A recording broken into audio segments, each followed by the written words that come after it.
The Sea Urchin, a story on an Australian beach.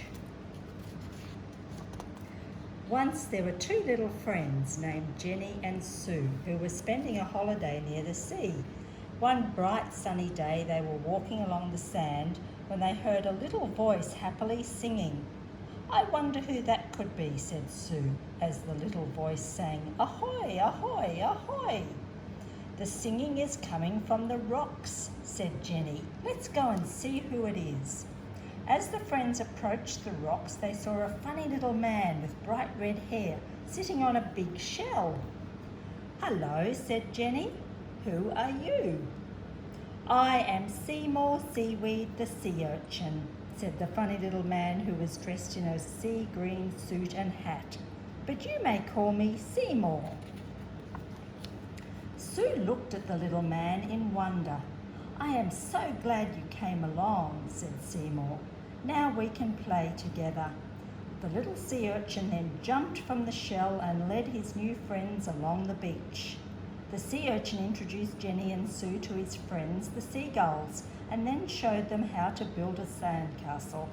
When the castle was finished, Seymour perched on top and sang funny little songs as the seagulls fluttered overhead.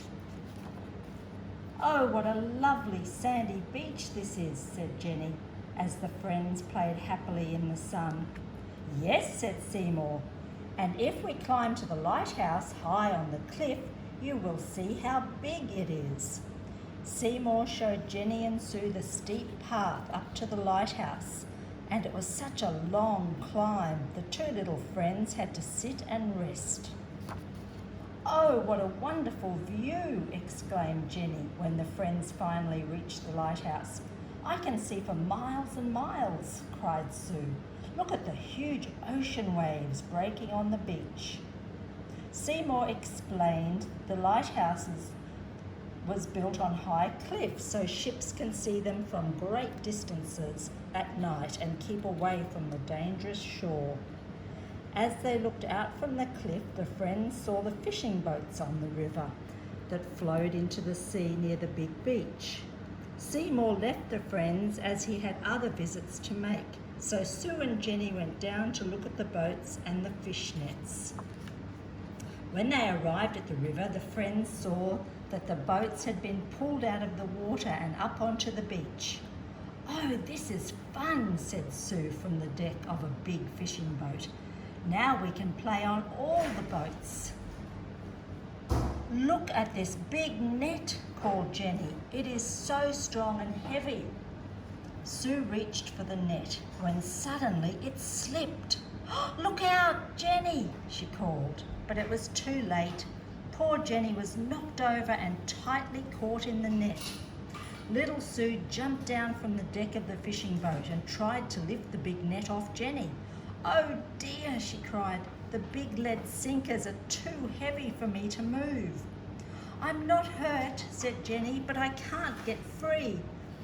"Our friend Seymour will know what to do," Sue told Jenny. "I'll run and find him." Sue came to a crooked old bridge that crossed the river, so she ran onto the bridge and over the top and down the other side. On the quiet river waters, Sue saw a group of seabirds as she hurried over to see if they could help her find Seymour. Sue asked a black cormorant, but he said he was very sorry. He didn't know where to find Seymour. Sue then looked about and she saw two black and white cormorants on the bank. "Do you know where I can find Seymour the Sea Urchin?" Sue asked. "No, I'm sorry, I haven't seen him lately," croaked one of the cormorants through his long hooked beak. Sue was very worried now, and she asked a duck and a swan who were waddling past. "No, I don't know where he is," quacked the duck. "Why don't you ask the Banksia man?"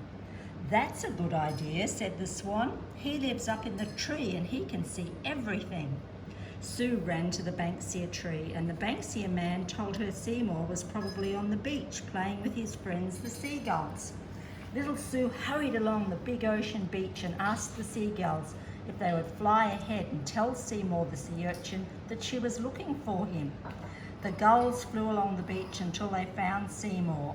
and one fluttered over and told the sea urchin that Sue was looking for him and needed help. "Climb onto my back, Seymour," croaked a big crab nearby. "I will take you to her."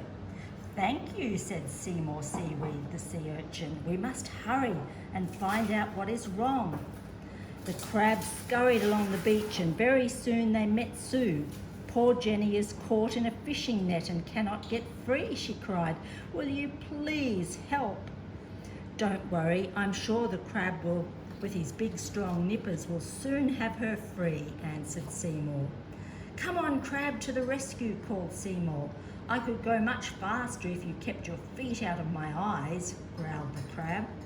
"There's poor Jenny still tangled in the net," cried little Sue when they arrived at the fishing boat. "We'll soon have her out," chirped Seymour. "Come on, crab, to work," called Seymour as he urged him on. "This will only take a minute," said the crab as he cut at the net with his big sharp nippers. Seymour perched on the net and gave directions as Jenny began to look much happier now that help had arrived. The crab soon cut through the net, and as he pulled and tugged with his big strong nippers, the net began to slip away from Jenny. "Just a little more," called Seymour as he tugged with his little arms. The crab gave one more big tug and Jenny sat up and was free. "Thank you, Seymour, thank you," said Jenny and Sue happily. "You have been such a good friend." "It was nice to be able to help you," said Seymour as he perched on Jenny's hand. "We must all play together another day."